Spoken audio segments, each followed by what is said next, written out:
Manly Palmer Hall. Right Thinking. Part 1. Causes of the disease. Just as the theologian affirms that virtue is the normal condition of the soul, the physician maintains that health is the normal state of the body.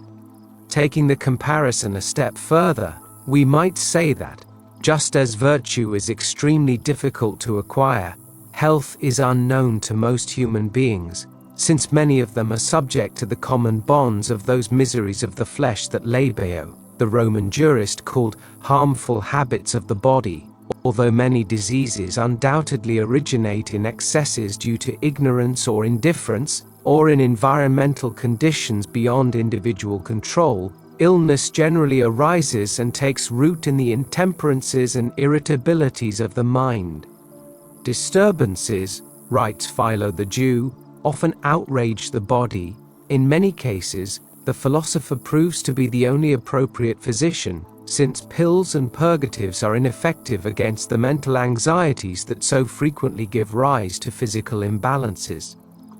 The purpose of this essay is not to discredit the theory and practice of medicine, but rather to underscore the ancient Egyptian adage that knowledge is the best medicine, since the rational person automatically masters most of the ailments that the flesh inherits. Piccolomini asserts that wise people should firmly ground themselves in the moderation of feeling and action. Remarkable cures have been achieved by applying so-called sacred relics and other religious objects that act by contact to the affected physical area. Those unfamiliar with the subtleties of mental phenomena may attribute an inherent curative power to the relic itself. The psychologist, however, understands that its main value lies in the trust that this religious object inspires. A mythical fragment of the Royal Cross, for example, produces such profound exaltation in the devotee that it positively breaks the psychological vortices of the illness. By breaking the pathological rhythms of thought, the patient is freed from the mental ailment which, reinforced by daily conviction, attacks, as has already been discovered, the physical tissues, and which, if not counteracted by correcting the mental approach, can undoubtedly prove fatal. Let us ask those who claim that bones and chalices have magical powers to explain the following event that occurred some years ago. A relic that had produced miracles was opened, and, to general dismay, it was discovered that in the confusion inherent in sending the relic to the country in question, its contents had been forgotten.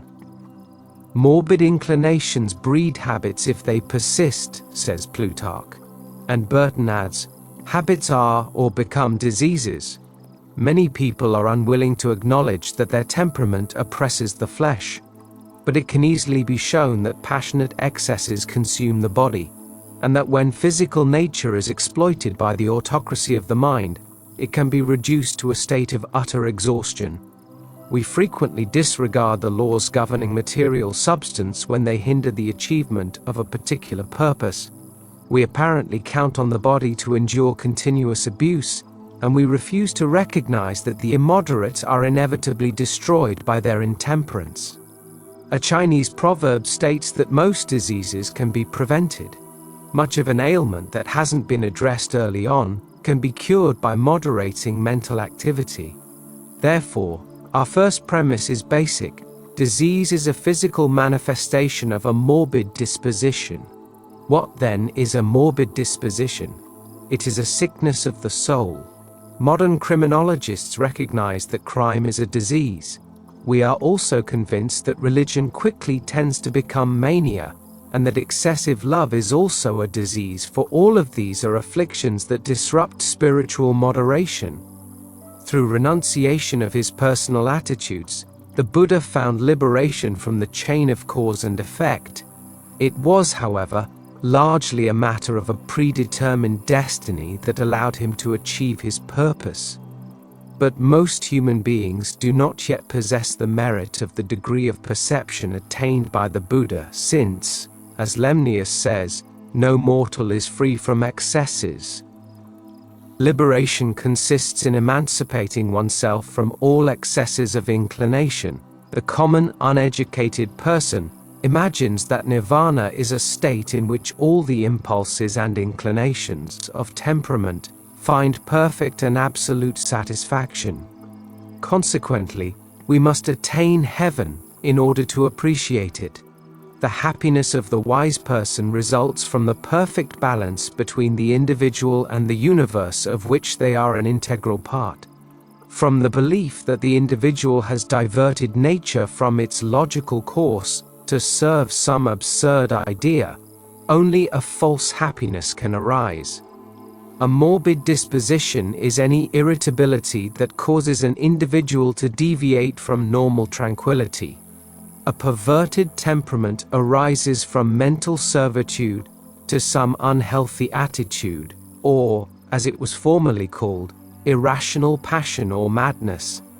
All these so-called illnesses become their own avengers, since no afflicted mind can enjoy even the slightest measure of happiness. Discontent argues without reason, and when reason is lacking, the body is soon attacked and corroded by the acids produced by jealousy and ambition. Solomon described these feelings as rotting of the bones. Since no one is perfectly harmonious, we are all potentially ill. However, many factors must be considered before correctly diagnosing symptoms and ailments. What manifests as an abscess in one person may appear as a fever or a digestive disorder in another.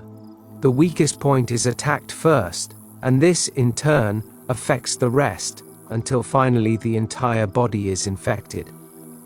A very common maladjustment among so-called wise men is that they do not benefit from their own advice. As Seneca warned, none of them could alleviate their own ailments. Almost all of these wise men share the same flaws they criticize in others. Medieval soothsayers said that hell is literally infested with theologians, and many physicians fear their own cures even more than the plagues they are supposed to cure. So-called philosophers are, with few exceptions, autocrats, denying others the freedom of thought they claim for themselves. Like reformers who preach moderation of excesses, we find even the best of men afflicted with extremism.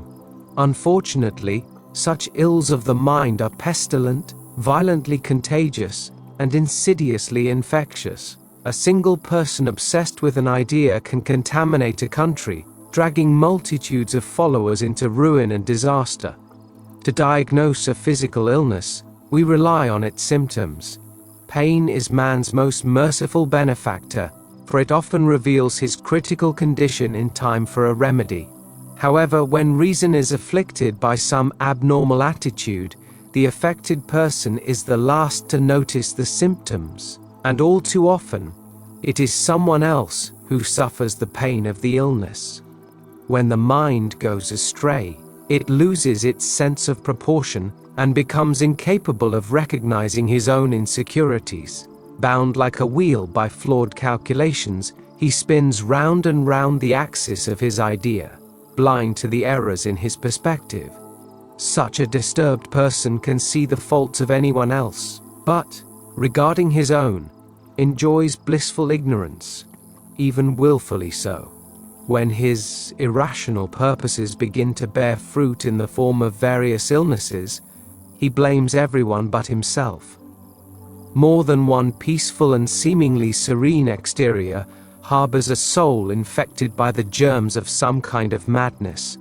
Through sheer willpower, the hands and feet submit to an appearance of serenity, while the heart may be filled with destructive restlessness. However, inner states cannot be so easily concealed, and although they may not be expressed through words or tears, they will manifest as chronic illnesses or excruciating pain. The evils hidden within are, to use Chrysostom's words, a poisonous worm that devours both body and soul.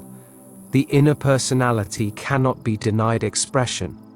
The soul imprints its mark on the body, for matter is merely formless clay until the impulses of the mind mold it. While the body does not diminish in stature because the soul weakens, nor does it increase in size because the soul has adopted a Jupiterian mode, nevertheless, the body's appearance will generally conform to the inner impulse.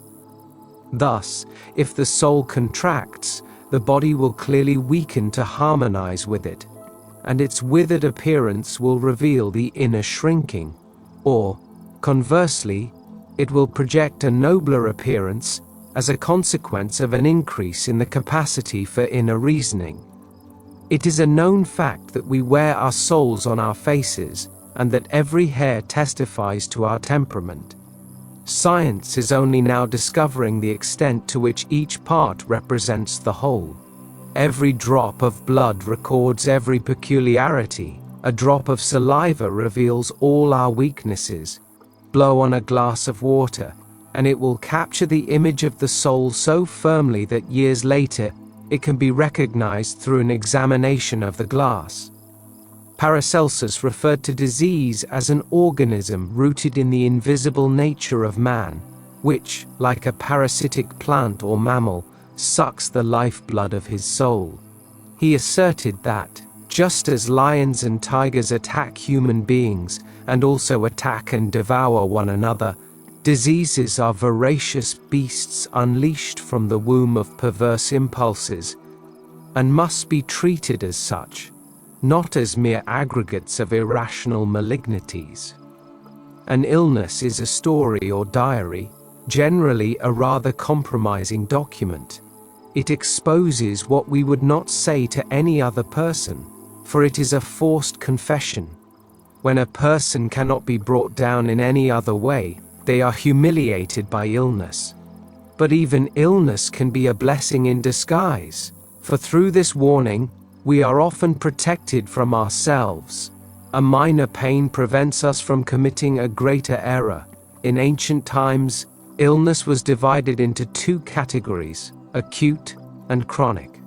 Acute illnesses erupt suddenly, run their course over a relatively short period, and upon reaching a sudden crisis, the patient either died or survived. While such illnesses can originate from sudden or extreme mental states, they are, for the most part, physical in origin. They stem from some physical excess, contagion, or some disruption of the system. They are agents of imminent karma and should be faced by the philosopher with the best possible will and endured patiently. Such illnesses teach much, for in most cases their cause is clear or can be discovered with little reflective effort. Of course, an acute illness can result from an accumulation of circumstances, for every person has their weak point. Animals have no choice but to endure it. On the contrary, man endures and at the same time reflects. And although the reflection comes later, it is better than nothing. Circumstances are so intimately linked that we can anticipate them through an act of reflection and think ahead. Conversely, chronic illnesses almost invariably originate in temperament, even when they are seemingly contagious, since like attracts like, and an illness only persists and thrives where it is nourished by similarities in mind. Therefore, we can assert that the mind is either the origin of the illness, or that it infects the body to the point of making physical nature fertile ground for the disease to take root and flourish. Long-lasting illnesses, which worsen with age and eventually, so to speak, consume the individual to the point that the disease, and not the person, continues to live, almost always affect mentally or emotionally unbalanced individuals. It is said that there was once a great philosopher with such a balanced mind that he could not die, until it was discovered that he had to commit suicide to avoid living eternally. Let us recall the famous one-horse coach, built on the day of the Lisbon earthquake. This unforgettable coach was made without a single weak point, and because every part was equally strong, the carriage lasted 100 years and 1 day, at the end of which the entire structure collapsed. Does this not symbolize the journey of the wise person? Since they possess no uneven weaknesses, they die suddenly and at once, while most people die gradually over the better half of their lives. To a certain extent, the duration of physical existence depends on one's constitution. Nor can we disregard hereditary tendencies, which in most cases persist only as tendencies unless some indiscretion betrays nature. Chronic illnesses generally strike after midlife, as it takes many years for mental corruption to take root. Except in rare cases, young minds are too flexible and recover too easily to be dominated and limited by any perverse idea. Moreover, until midlife, the body's innate vitality allows it to withstand, with relative impunity, the insidious corrosive effects on the soul. But just as rain eventually wears away stone, so too does time weaken all structures. Through repetition, a disintegrating rhythm is established, and the body begins to break down from the monotony. Many chronic illnesses are a kind of decline.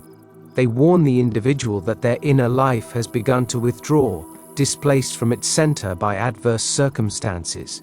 Therefore, anyone suffering from an interminable illness should understand that they either used their rational faculties so wrongly or acted so imprudently that they endangered their inner values, and that unless they correct the wrong, they will not reach 70. The physician may raise many objections to this idea, but the fact remains, and common sense supports this thesis. The mind can control the destiny of the body, just as it is proven that an individual can, by virtue of intellectual tyranny, cause their brain to explode or become damaged. So too must the body, as the mind's most defenseless servant, endure, with the greatest possible tolerance, the excesses of its sovereign power. There are two general types of temperament: optimistic and pessimistic. The illnesses of the optimistic person generally take on the characteristics of a certain heaviness, liver ailments, or illnesses resulting from their large size. These illnesses are the result of excessive indulgence, too much of this, too much of that, with a general disregard for the consequences, all of which leads to a kind of fatty degeneration. The excesses of the pessimist are of a negative nature. Overwhelmed by various kinds of deprivation, nature falls victim to lack or deficiency. The pessimist may well appear gaunt and hungry, with a sour disposition and rheumatic joints. Abandoned by the tutelary gods of joyful Jupiter, he is attended by the spirits of gloomy Saturn. His affliction is a wasting away, a drying up, a loss of color and aggressiveness, until little more than a ghost remains. Almost everyone, over the years, gravitates toward one of these two tendencies. They may blame the stars for this inclination, but while the stars can certainly confer certain tendencies, it is always within the individual to determine whether or not to respond to them. Indagin wrote, "The stars influence us so gently that if we were to be guided by reason, the influence of the stars would be null. But if it is necessary for a person to die from some imbalance, it is preferable that they do so as a result of optimism, for although both ends are equally unpleasant, optimism is less harmful to the environment." Who, asked the melancholic Burton, is free from passion, anger, envy, discontent, fear, and sorrow? Who does not suffer from this affliction? Is illness then anything other than, as Gregory of Toulouse defined it, a dissolution or disturbance of the bodily alliance established by health? Normality is not merely the harmony of the physical parts. It must be the result of an adjustment between the body and the superphysical nature, whose various parts are united under the common designation of soul. Illness can arise from an obstruction of the vital current, or from its diversion to some ill-chosen end. As long as normality persists, illness cannot occur. Although the flesh is always burdened with ills, these do not arise while nature is in a sober state. Therefore, the virtue of sobriety should not be underestimated, for it is the standard of all achievement. Let us consider, for example, how, from a geographical perspective, Human progress unfolds in temperate zones where, favored by the mildness of the extremes, opposites blend harmoniously. Who can imagine the emergence of a great ethical system at the poles or the equator, where humanity is constantly overwhelmed by the extremes of cold or heat? The Inuit must struggle so exhaustingly with the environment, simply to survive, that they have little time or energy to strive for the perfection of their spiritual qualities. The indigenous person of tropical climates, on the other hand, succumbs to indolence due to the debilitating influence of the heat and the abundant bounty of nature, which provides for their most basic needs. The same is true of temperaments. A frigid predisposition is blocked by deprivation, and a warm nature by excess. Philosophy is the temperate zone of the mind where those cool and pleasant groves abound, in which wise men so enjoy dwelling, gathered in rational fellowship. It is well said that enough is as good as a feast, and those who possess a mind that allows them to be content with moderation are richer than the most opulent dreams of Croesus. A certain Epicurean, one day seeing by chance a stranger wandering in the garden of the wise, said to him these words, "Good sir, a banquet has been prepared. I beg you to join us at this sumptuous meal. We are Epicureans, and our philosophy preaches indulgence. We believe that wisdom consists in dedicating our lives to the attainment of the satisfaction of all our desires. Come and feast at our banquet."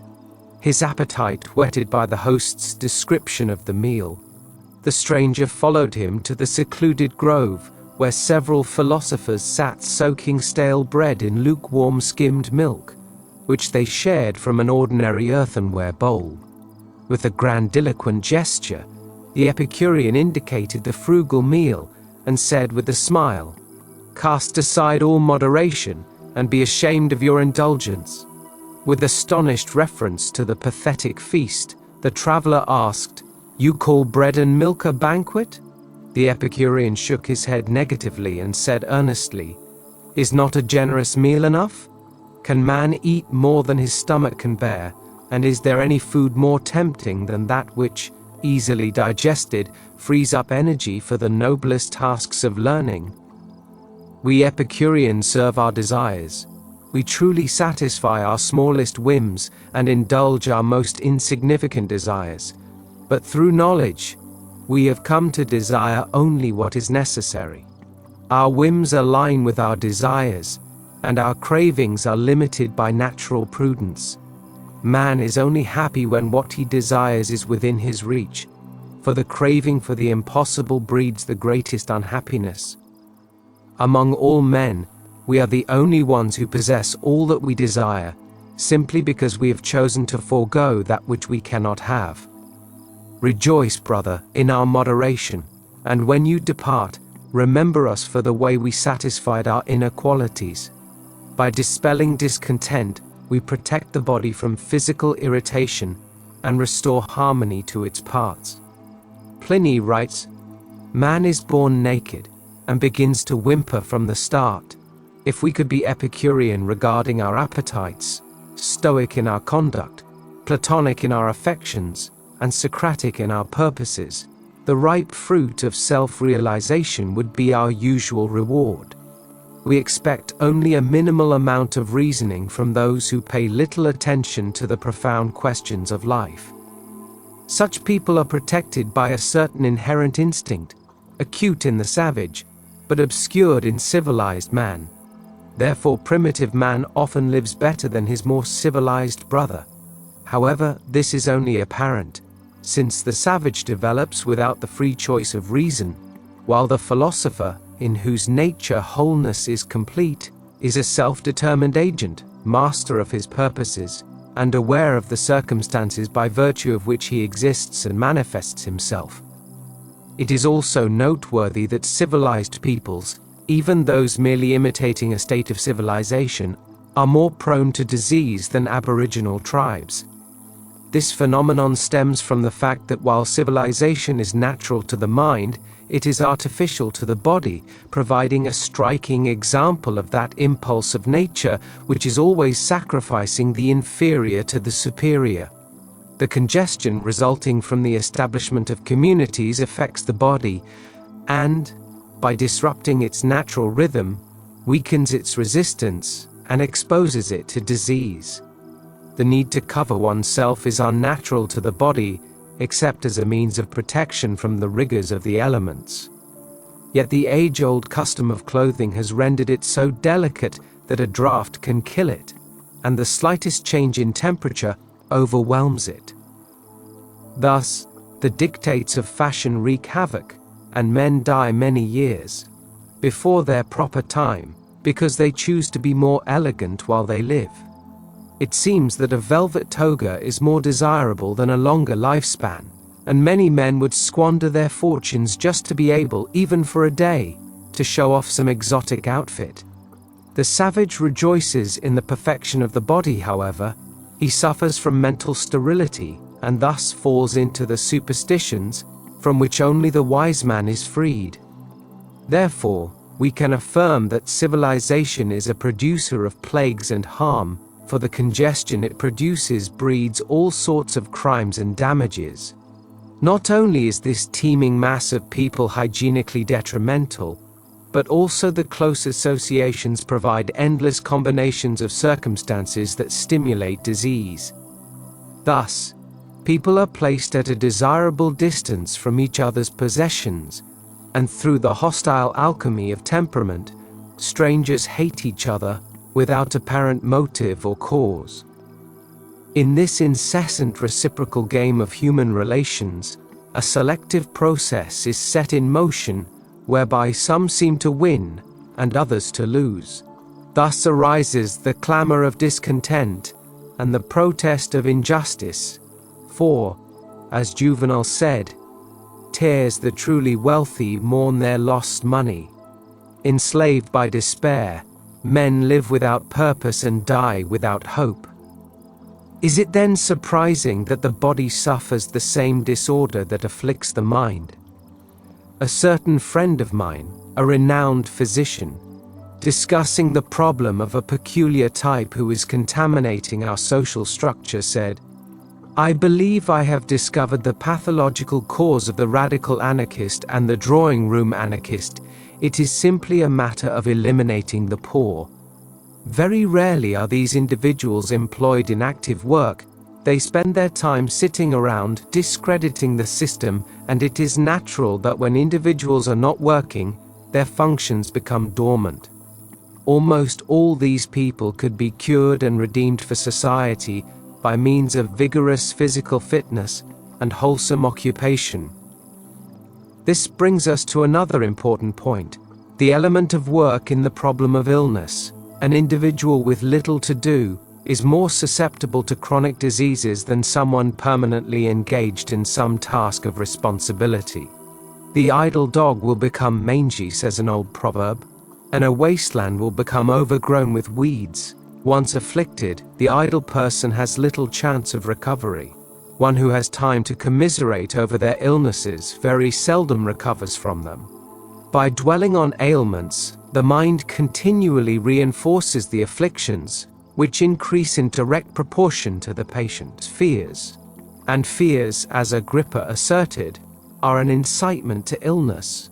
It is a well-known fact that many people have died of diseases they never had.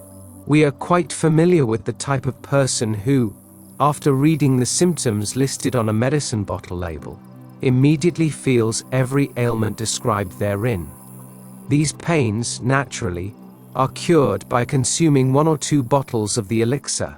The manufacturer will receive a new pathetic proof of the benefits of his medicine, which in turn will lead to endless cures of sick people who have never suffered the symptoms that the medicine in question promises to eliminate. The old family doctor of the last century recognized in the bread pill one of his most powerful medicines, because when legitimate drugs failed and bloodletting was not convenient, the harmless crumb pill, administered with all seriousness, touched the psychological point of the disease, producing an almost miraculous cure. Doctors also know that virtually every patient has a tale of misfortunes to tell. I beheld a sea so vast of difficulties that swimming across it seemed impossible. Euripides. This account of calamities encompasses the entire catalogue of ills, real or imagined, which, while not considered by the medical profession as the true causes of illness, are certainly recognized as contributing factors. Therefore, the doctor resigns himself to this endless narrative, and may prescribe some simple remedy that has a psychological effect. Immediately, the patient feels better, not from the spoonful of colored water he takes after each meal, but from the relief or release he experiences. Means giving expression to the repressed thoughts and emotions that are the true cause of the illness. The doctor may agonize over the ordeal the patient puts him through, but there is no doubt that the patient will improve. The adage that opening up to confession is beneficial for the soul is true, and a chronic liver patient can successfully try this approach. If we examine a person consumed by an insidiously devouring evil, we will discover that their mind and heart have been corroded by a hidden sorrow, real or imagined, unrequited love, an affront left unavenged. A life spent nurturing grudges or simply dwelling on them is a life lost to better causes. There is no heart more blocked than one tortured by remorse or devoted to seeking revenge, and yet, how common it is, even among so-called wise people, to find this lamentable intemperance. Many consider life so fragile that it cannot survive the slightest setback, and frustrated by some detail, they martyr themselves by throwing ashes in their hair and indulging in futile lamentations. Nor should we deceive ourselves into thinking that we have entirely overcome the errors of ordinary people. For it is rare to find a person who does not harbor some inner resentment, or who does not allow their memory to wreak havoc on their peace of mind. Woe to him who, in his ascent to the stars, forgets, even for an instant, that he is still a mortal subject to all the imperfections of man, for, as he ascends, a dart shot by some hidden archer will suddenly bring him down, and not even the gods themselves will be able to convince the vanquished that he himself invented the projectile and shot it. During my long career in public service, I have received and enjoyed the confidences of numerous people, many of whom considered themselves superior in some way. Of course, we are all common to a petty egomania, but we do so few things well that perhaps we have a right to be conceited when we accidentally achieve something commendable. Most were scrupulous, self-sacrificing, and according to conventional standards, highly commendable. Even if they were difficult to live with, they were devoted to their ideals and consistent with their cognitive abilities. Unfortunately, however, their minds played tricks on them, rendering them incapable of making an accurate assessment of their own integrity. Among these valuable people I knew, there was scarcely one who did not have an Achilles heel. All had some secret sorrow, some savage impulse against which they constantly had to fight, some deep-rooted hatred, denied but painfully evident, and finally, all had developed in the image of their obsessive idea. Some managed to conceal their secret from most people, but despite their efforts, they were neither well nor happy, and they made no progress toward the goal for which they strove. They weep, saying, "Oh, why do I search in vain?" But in saying this, they blush because, deep down, they have answered their own question. A few, of course, have entrenched themselves so firmly in their ideas that they challenge their own minds to investigate the matter. But when the time comes, even these people are humbled when they finally have to face themselves and know themselves for what they truly are. Surely the very fear of this inevitable recognition is, in itself, a powerful fuel for illness. Have you not noticed how few individuals enjoy solitude? And have you not wondered why? almost all of us do not seek solitude because it confronts us with honesty, which, even for those the world considers righteous, is often an unwelcome visitor.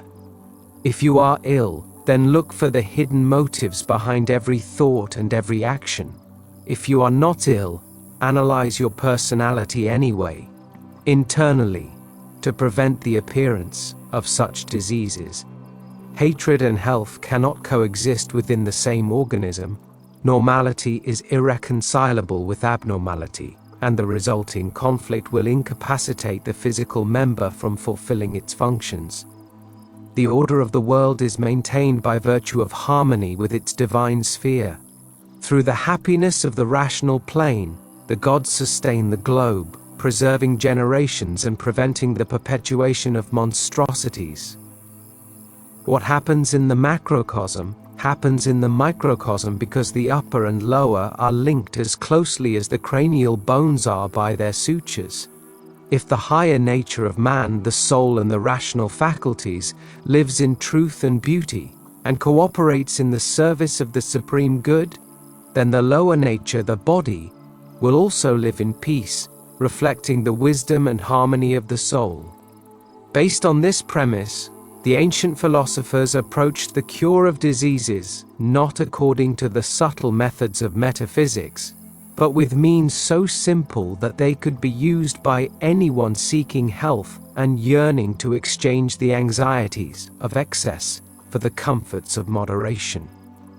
Part 2. The cure for the disease. If, as the years go by, you find yourself afflicted by those ailments that drain your natural vigor, and it seems that life lacks its sense of well-being, be cautious of the mind and look within it for the possible root of the imbalance. If the palliatives applied by medical science fail to eradicate the illness affliction, then there is double reason to think that the cause of it refers to an erroneous and perniciously oriented thought or action. First, through an analysis of your character, establish as far as possible your approach to the world in general and the characteristics of your immediate environment. Are your reflections on everyday incidents edifying? Do you find life good, worth living, or do its risks overwhelm you with sorrows and lamentations to the point that, as David says, the soul ends up dissolving into excessive languor? Do you consider yourself a victim of others? Or, having had your efforts to do good rejected, have you hardened your heart, exploiting your fellow human beings and profiting from their credulity? Do you grasp the underlying bonds of connection between all orders of existence, or have hatred and fear isolated you, blocking your feelings of compassion, tenderness, and well-chosen affections?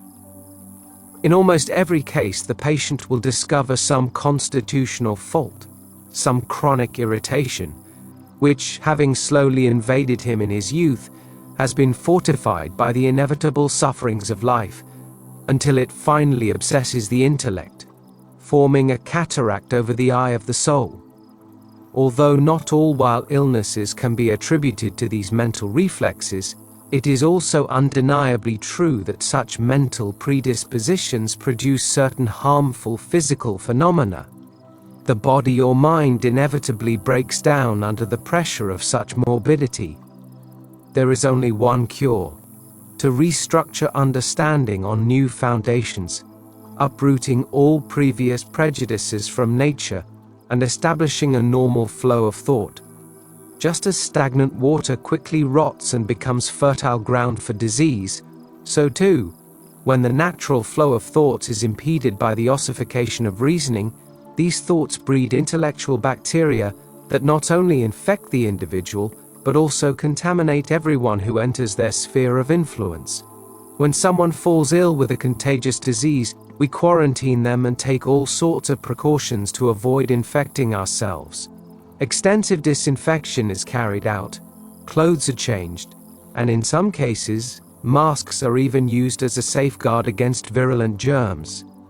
And yet, how much more pernicious are those mental illnesses against which the usual methods of disinfection prove ineffective? We insist, How strange it is that individuals afflicted by certain mental disorders are not isolated, allowing them to infect others with their illness, with absolute state authorization. Violent, insane individuals are imprisoned if they exhibit homicidal tendencies, kleptomania, or paranoia. But there are mental illnesses far more dangerous than so-called insanity. They arise in morbidly brilliant, cruelly sane intellects, so damagingly unscathed that neither reason nor law can counteract their influence. Let us briefly analyze the so-called realist school of philosophy. Its adherents are not technically insane, but when taken literally, their position is undoubtedly an intellectual disease. The poison of realism manifests itself as an irresistible impulse to inject into the furthermore there is a pessimistic attitude toward every aspect of existence. This morbidity reproduces itself until these people become convinced that the worst is legitimate, that evil, as a natural human instinct, should be deified and accepted as the origin of all impulses. It is harmful enough that people hold such misguided ideas, but the fatal consequences are even worse. No one is content until they have communicated their convictions to everyone within their sphere of influence. Worse still, we feel positively miserable until our fellow human beings begin to resemble us. Once we have infected a sufficient number of human beings, we consider ourselves prophets. The following custom of the ancient Egyptians would have filled the soul of a modern legislator with joy. They opened up a boundless field, since they regulated human emotions even when these had not led to actual crimes. For example, self-pity was a capital sin that could harm the soul. Excessive suffering was illegal, because one who suffered immoderately could spread miasmas harmful to the spirit of the people. Therefore, wealthy Egyptians were sent off in their tombs to the wailing of hired mourners, who beat their breasts, tore at their hair, wore rented clothes, and shed rivers of feigned tears as payment for their services. It is possible that today there are many individuals with the same mindset as those ancient aristocrats, for whom emotional excesses were so foreign that they needed to hire those who could express those emotions in their place. Americans are a morbidly sentimental people. Oblivious to the true depth of feeling, the average American substitutes genuine emotional intensity with false emotions derived from trivialities and magnified beyond measure by imagination and self-pity. For example, a murder, conveniently detailed in the newspaper, can hold a citizen's interest while they eat their breakfast of bacon and eggs. A well-commented kidnapping will relieve the monotony of washing dishes, and a good suicide provides conversation material over teacups during a bridge meeting. Shall we say that the American is too jaded, or simply bored by their constant reflection on their own stupendous importance? Is it not logical to recognize that we ourselves can become abnormal from contemplating such expressions of crime as emotional stimuli? Depth of feeling cannot exist independently of depth of knowledge. Only the truly wise are capable of plumbing the depths of emotion or reaching the pinnacle of expression. As knowledge matures, we discover that, while the sensitivity necessary for effective depth is preserved, the accompanying reactions lose their violence and gain in moderation, being transmuted by the wise person into elements of beauty. Recall when Diogenes, upon being insulted on one occasion, debated with himself about the appropriateness of becoming angry. Having decided that it was the right moment to do so, he was perplexed to discover that he had forgotten how to be angry. Self-pity, so common in our time, seems to stem from flawed environmental conditions. We are obsessed with the conviction that happiness results from a comfortable position, and that a lot of money confers maximum comfort. Only the wealthy man can fully understand the falsity of this premise, a circumstance that moved the satirist Bernard Shaw to write his poignant defense of capitalism. in which he sought to elicit sympathy for the misunderstood and mistreated man of money. Having is not always synonymous with possessing. Self-pity is based on relative judgments, and a man who has less than his neighbor may die prematurely lamenting the cruelty of his fate. I have less than my neighbor, therefore, I am necessarily miserable. In this age when industries producing essential goods have been exploited to the fullest, a large part of the population is consequently engaged in the production of superfluous goods that international propaganda imposes as indispensable. As a result of continually seeing advertisements and posters about new marvels, an individual who was apparently well off for many years suddenly falls victim to the psychological workings of propaganda and realizes that during all that long period of his life, he has been a poor man because, as a child, he didn't have a baby carriage with ball bearings. To those who are unable to recognize happiness as a state of mind and not a matter of accumulation, we recommend that they reflect on Lawrence Tibbetts' well-told story of the happy man who was offered $10,000 for his shirt but who unfortunately didn't own one. Some people are born with an indestructible sense of humor. No weight of circumstance can depress them to the point of making them lose sight of the inherent goodness of things. Such people not only gain popularity in their youth but are also loved and respected by all throughout their lives. If you could be carried by Mercury to a very high place, could you look down and contemplate, like the ancient sages, the cities as if they were countless beehives, each bee with its stinger and occupied only in stinging one another, with some flies exercising dominance over the others, larger than the rest, some like thieving wasps, others acting like drones? Or must you be too personal and therefore very poor? All these apparent digressions, however, are related to our topic. Dissatisfaction is a disease, sorrow is a mental cancer, hatred, a fever of reason, and every exaggeration of thought is a potential cause of physical illness. Tuberculosis is akin to melancholy, for in both cases, the individual is consumed. Anger provokes infections. Fear inhibits functional activities. Ruminating on unrequited love and harboring feelings of animosity affect the heart in various ways. If a grief or worry can turn the head gray in a single night, how can unhappiness not produce paralysis, stroke, cancer disorders, and hidden pains? Egotism affects the spleen. Ill humor attacks the liver. Pride burdens the blood with acids. Despair affects the kidneys. Sullenness ruins digestion. Deeply hidden grievances etch wrinkles on the face, and greed impairs eyesight. Currently, glands are considered, to some extent, as determinants of character, so that a person's thinking is influenced by their endocrine glands, and their equanimity is determined by their adrenaline secretion. What, however, are these glands if not centers of supraphysical qualities? As certain as optimists gain weight, and pessimists lose weight, and thus their temperamental modalities are noticeable from a distance, as are their voice, gestures, gaze, dragging of feet, tilt of head. All these details reveal the hidden qualities that drive life. It is said that a man's soul is reflected in his handshake, for it varies as much as faces. Look at your own face, pay attention to your voice, examine your entire physical appearance, and you will discover many things. All things are determined by sympathies and antipathies. Tall men are generally tolerant, just as short men are intolerant. For what they lack in size they compensate for with aggressiveness. Through an analysis of your physical appearance, you can, according to the pragmatic formula, determine its inner nature by the circumstances that derive from it. Once this truth is known, there is only one step to finding the right remedy.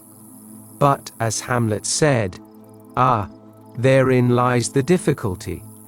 The same tendencies that have produced the disease and diverted all of nature from normality have, at the same time, so distorted rationality that it will neither perceive error itself nor heed the advice of others. An infallible symptom of irrationality is the instinctive rejection of anything that differs from ourselves. Only the true philosopher can justly judge that which he condemns for himself. Too often our opinions become the criteria for judging good and evil. We cling to what supports our ideas and reject everything else as invalid and unworthy of consideration. Consequently, the melancholic is blind to their illness and declares that they would very much like to be cheerful if only they could discover reasons to improve their mood. They fail to realize that their own melancholy has blinded them to the spectacle of the eternal good, which only those who prefer not to see it, in favor of base passions, can deny. The one afflicted with self-pity will say, "Why do they tell me to turn away from my sufferings? Why do they point to the example of the happy ones? They know very well that if these people had suffered as I have, they would be in the same state. Yet this same person would not want to exchange their place for that of the happy one, for it is not misfortune that is the source of self-pity, but rather the way in which misfortune is faced. We all suffer more or less the same, some in one way, others in another. Some, rising victoriously above suffering, attain peace of mind, while others are consumed by a wretched hell, where they remain cursing their fate and envying the smiles of others. From a psychological perspective, it is much easier to smile than to sulk, for the latter requires far more muscle activity. However, discontent is our obsessive impulse, and our smile muscles simply atrophy from disuse. We are all victims of circumstance, but some of us allow circumstance to sacrifice us. It is the old story of the two apples growing side by side. One ripened to a tender, pink, and appetizing appearance, the other withered and soured, until finally it fell from the tree and rotted. Experience is an autumnal impulse by which the fruits of life are harvested. Some ripen in the process, while others spoil. There is, however, one exception to this analogy between men and apples. Apples rot out of necessity, men by choice. There are, then, those punished by adversity who, apparently, were born under the sign of a total eclipse of hope, and who have endured existence only because they lacked the courage to end it. There are those who call themselves stepchildren of fate, considering themselves the predestined victims of every possible form of injustice. If by chance, and chance is more impartial than we generally think, good fortune comes their way, they too consider it another cause of affliction, a harbinger of yet another calamity. Such people can never enjoy good health, since in their constant anticipation of disasters, they create a vortex of misery, and eventually, that which they fear crashes down upon them. We all live in a whirlwind of imagined problems, and we build or destroy our lives according to our reactions to those accusing fantasies. We can do no better than to remember these famous words from the Bhagavad Gita: "Only one who is balanced in pain and pleasure is prepared for immortality." Let us remember this. Pathetic resignation to endless ailments is the most incurable failure. Is there anything more wretched than being a martyr to one's mistakes? Reinforced by abundant sighs, appropriate sermons on self-denial, and the elevation of the self as a substitute for job, all this morbid approach will contaminate the blood, disturb physical functions, and eventually lead the victim to the door of a hospital. But who will recognize themselves as such a person? Probably only the occasional, exceptionally sincere individual, for whom the corresponding accusations don't quite fit. Writing books or preaching sermons is dangerous for the scrupulous. They always take credit for what isn't theirs. They are like that sick person who, not knowing how much medicine to take, took it anyway. All he died suddenly and with the cure. It is advisable to follow this rule. If you think something fits you, it probably doesn't. If you're sure it doesn't apply to you, it probably does. Therefore, having established, first and foremost, and with all possible honesty, the course and intensity of natural tendencies, each person must take on the task of putting their own house in order, of extracting agreement from discord, of restoring the unnatural to the natural realm. What, then, is the natural state of the individual? After naming so many abnormalities, how shall we define normality? Aristotle asserted that naturalness was the medium conducive to all qualities, not too much of one, but enough of each. All the aforementioned vices arise from some extreme, and when the exaggerations fade, most of the disturbances disappear with them. The social, political, and religious norms that govern our lives are, for the most part, hopelessly pernicious, and those who conform to them can be sure of accumulating unspeakable evils. The closest approximation to the normal state is that of the child, with this single modification, that, in determining the ideal, philosophy should substitute the spontaneity and optimism of childhood with the single virtue of integrity. A person can be wise and at the same time humble, sincere, spontaneous, understanding, generous, loving, kind, healthy, natural, frank, and simple. They need not make a show of their prowess or try to impress with the noisy thunder of their erudition. His mind doesn't need to rumble like an ox cart.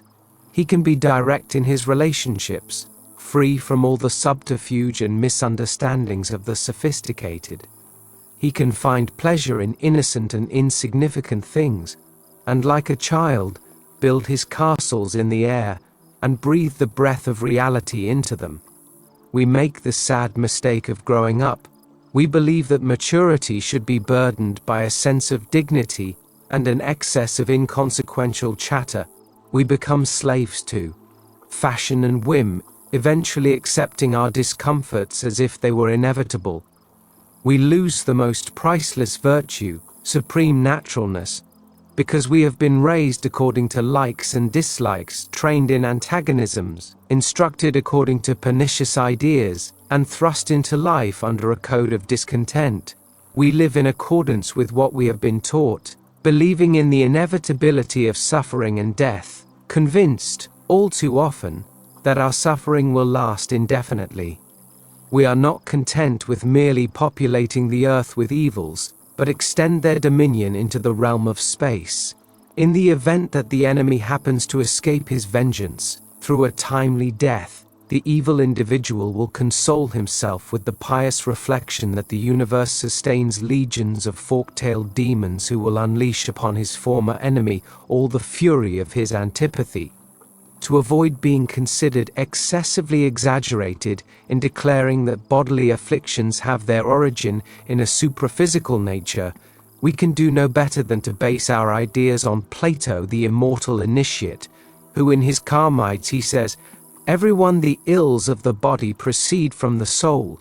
Democritus and Plutarch also declare that the soul could easily be blamed for disturbing and, in many ways, harming the body, which is its instrument.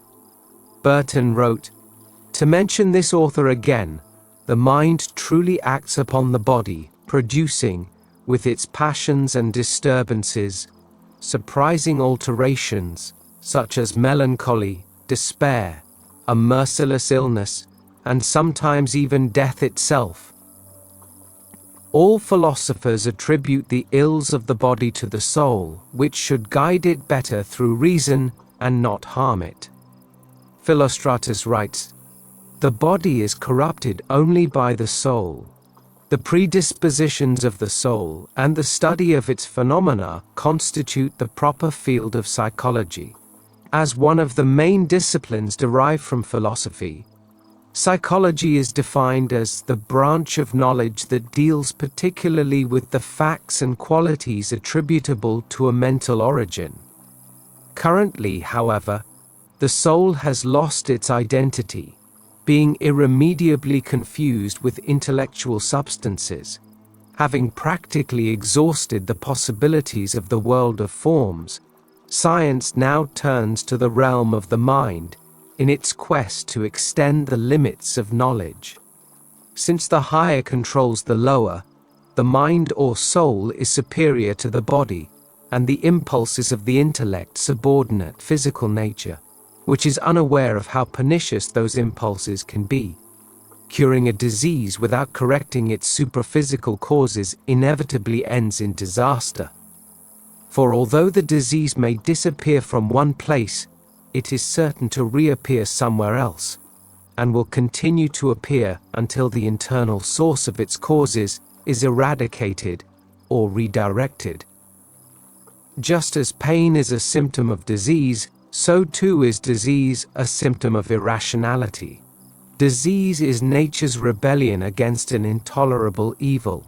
It is a parasitic entity maintained at the expense of the one to which it attaches itself.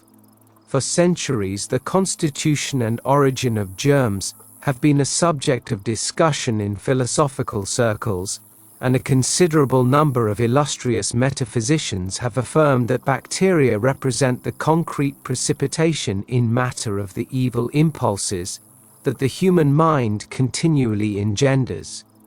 Being offspring of irrational thought, they thrive in an analogous environment, like mosquitoes in a rainwater tank. Remove the unhealthy environment in which they reproduce, and they will disappear for lack of sustenance. Even if an individual claims that their illness has a purely physical origin, due to one circumstance or another, the philosophical truth involved remains pertinent. Suppose someone falls down the stairs. We can hardly relate this circumstance to jealousy or some other abstract mental attitude. In reality, from a materialist perspective, the prevailing evidence is against us, since its sense of justice does not extend to the realm of providence. Nevertheless, the philosophical approach must be considered valuable, as one's mental attitude will profoundly affect the speed or slowness of the patient's recovery. It is a well-known fact that some people die from relatively minor illnesses simply because they lack the will to live, while others, through a Herculean effort of will, survive the most deadly plagues. Optimism is a powerful factor in bone healing, wound repair, and blood purification.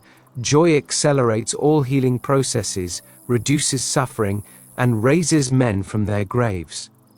Pessimism can cause a simple bruise to develop into an infection that leads to a long and painful illness. Harvard University is currently conducting successful experiments in this area at its so-called School of Social Medicine. The Stoics preached the folly of emotional excesses. It is evident that once a harmful rhythm is established, it becomes a vicious cycle in which every consequence transforms into a new cause, and every cause into a new result or consequence. The unbalanced or irrational mind inevitably affects the body. The affected body expresses its resistance in the form of aches and pains. These, in turn, torment the mind, since the tranquility necessary to commune with the muses is impossible, while the physical body is tormented by pain. Obstructed by past excesses, the body also drags the mind down. Horace, mind and body dragging each other down, ultimately intertwine in common ruin. This vicious cycle operates, to varying degrees in all individuals, since no one is perfect. The ancient prophets said that no mortal was without some exaggeration or excess, since moderation was natural only to the gods. Humans therefore draw closer to the divine by increasing their temperance, for we are closer to that which we most resemble. Like attracts like. Consequently, those with animalistic tendencies are drawn to beasts, while those with divine qualities are elevated, by virtue of those qualities, to the very heights of the gods. Recall that Diogenes said the gods were gods because they needed nothing, while humans are humans because they always lack something. The gods are self-sufficient. Humans must sustain one another and be sustained by the gods. Giving a practical example of his theory, Diogenes maintained that the fewer men's needs, and the less dependent they were on one another, the more they would resemble the immortals. For this reason, he rejected a house and lived in a barrel with rats as his bedfellows and dogs as guests at his table. One day, while drinking, he began to reflect on his drinking vessel. He suddenly realized that the gods had no need for such vessels, and that this cup was an obstacle between him and the celestial state. He immediately smashed the vessel to pieces, declaring that any man's hands would serve as a drinking bowl, and that anything else was a sordid luxury that inclined the mind toward vanity and worldliness. For years, science has asserted that the average lifespan should be 500 years. In reality, it is economically unsound that it should cost humankind so much to equip itself for life if the period of professional activity is going to be so short. At the very moment when one reaches the point where one begins to grasp part of the mystery of life, one is pulled away from that point to confront the unfathomable mystery of death. Comparatively, few men reach the milestone of 70, for they answer death's call before the golden years of reason have even begun. Why is life so difficult and death so easy? Why must we struggle with so many obstacles to exist, and be brought down if we let our guard down for even a moment? It would seem as if both the answer and the remedy belong to the future. We live in an environment of excess. We are constantly tempted to abandon our state of moderation, and we are incited to greed, passion, or despair in the face of everyday circumstances. In the enthusiasm of youth, we set out to forge a noble destiny, correct a legion of errors, and protect ourselves from the evident absurdities of our cultural system. However, it is almost impossible for anyone to counteract the power of a civilization's concentrated ideas. Not a single person in 1,000 can resist the insidious corrosion of example and opportunity. Each of us in turn falls. We tread the same well-worn path, accepting with patient resignation what seems inevitable. We have developed the habit of dying young, and this concept is too deeply ingrained in the essence of our unconscious thought. We continue down the old familiar path, and disregarding moderation, which alone would ensure our survival, we become entangled in excesses that have only one inevitable end. We desire to die, and therefore we die. The biblical precept that sets the limit of human life at 70 years has undeniably destroyed millions of human beings who either fulfill their predetermined path or compromise the accuracy of the Holy Scriptures. We don't mean to say that people deliberately kill themselves, but rather that they have been undermined by the infection of fatalism. They have placed limits on their lives, and these limitations have ruined them. This is one of the accusations leveled against the practice of prophecy. For undoubtedly, the average person becomes an active agent in the consummation of the predicted event. It is said that a famous medieval astrologer predicted the moment of his death.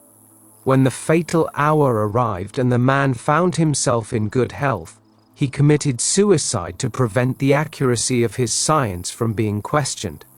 If the dietitian can prove the truth of his assertion that men dig their graves with their teeth, the psychologist could also add that human beings fill their graves with their thoughts. The thread of life is fragile, and the mind can break it, often with comparatively little effort. To place limitations on one's own life, or to impede in any way the free course of destiny, is a grave mistake. Particularly in North America, we have thwarted the goals of a long life by intensifying our habits and rhythms to such an extent that the soul, unable to endure them for long, is forced to retreat to a more harmonious and less uncomfortable realm.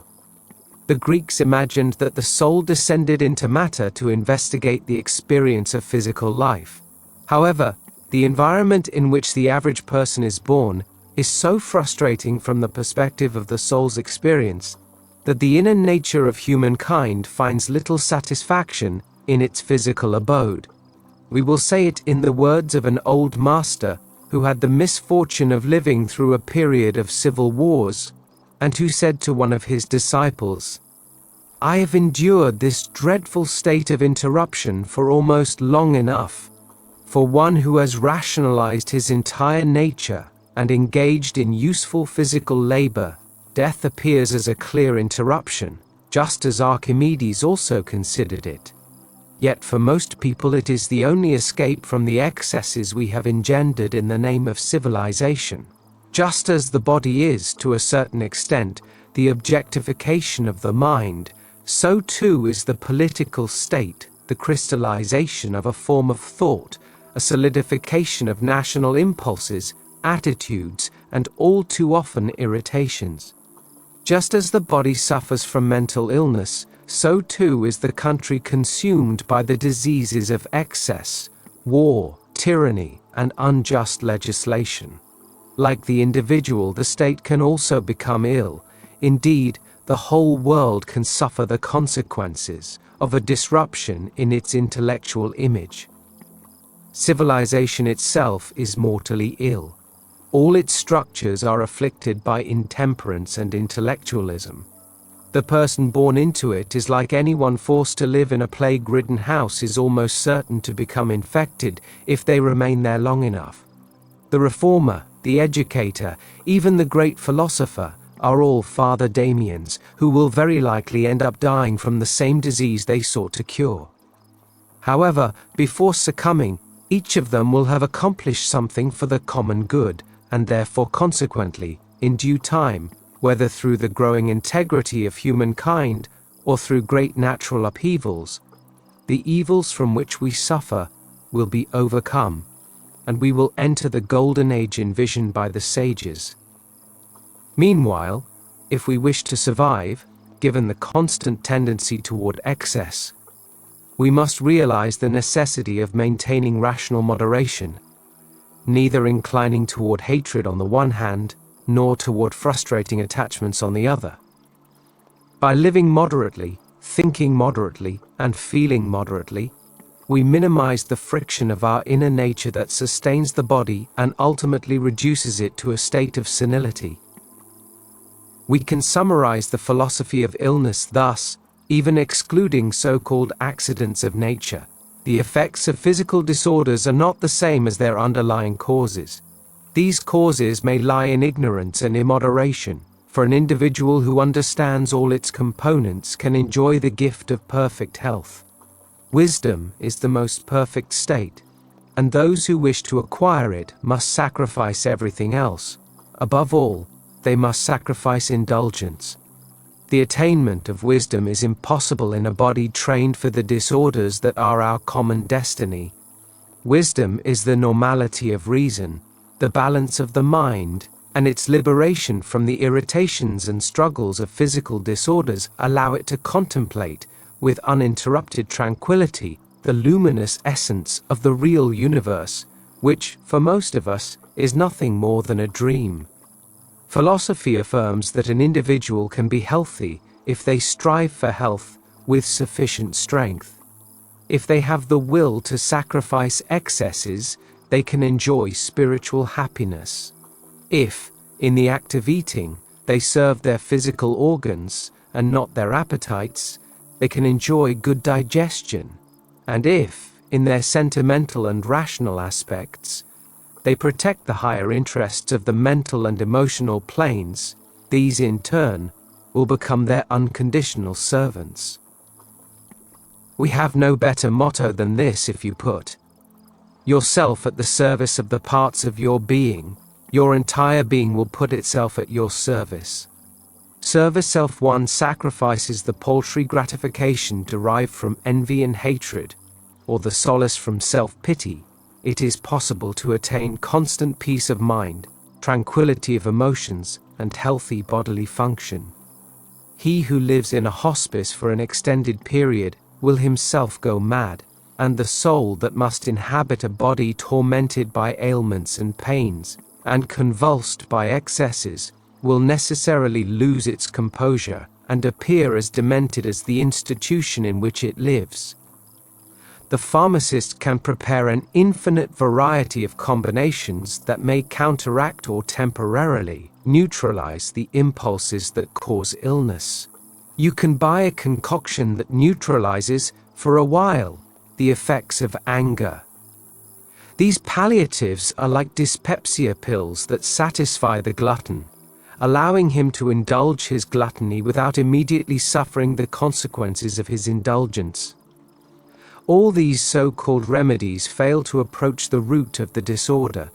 There is no pill for the soul, no potion to soothe the mind, nor can the state of reason be sold off.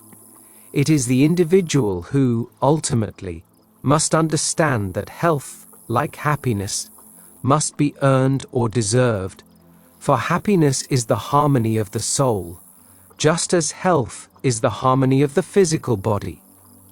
We can only be truly satisfied when we live in perfect harmony with the laws that created and sustain us. Any deviation from these laws leads to our destruction. Absolute accord with the purposes of nature is the secret of happiness and longevity. Illness is a deviation from nature. Health is a return to it. Understanding this is to reach, to possess the secret of life. To apply this understanding is to live. Nature is just, and the unjust must perish through their intemperance. Nature is impersonal, and all that is personal must die. Nature envies nothing, is jealous of nothing, and is indifferent to ambition. Those driven by impulses less universal than those of life itself will be destroyed by the inadequacy of their own ideals. Those who are limited perish for lack of air. Those who are superficial die for lack of depth.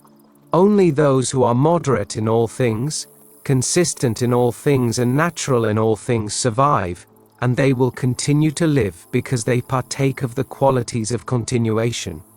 Sharing the qualities of the gods, who have neither beginning nor end, humankind unfolds one by one all the divine potentialities, until its divine destiny finally reaches its absolute fulfillment. Sickness, decay, and death are absorbed by the splendor of the enlightened soul, and man, turning away from the limitations of the flesh, inclines towards immortality, to finally unite with the immutable and infinite good.